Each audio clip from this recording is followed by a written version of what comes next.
Так, берем селедочку. Так, берем шубу.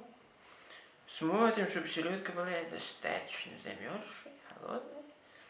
Чтобы когда я начну ее накрывать шубой, она не начала себя ее сбрасывать. Да? Вот. Берем теперь шубу, накрываем, смотрим.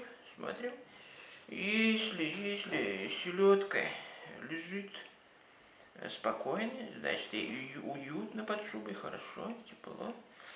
Если селедка начала сбрасывать с себя шубу, ругается матом, недовольна, значит она недостаточно замерзшая, и под шубой ей жарко.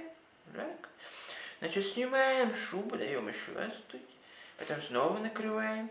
Так делаем до тех пор, пока селедка не успокоится и не начнет лежать, наслаждаться своей шубой новой, норковой или еще какой-нибудь.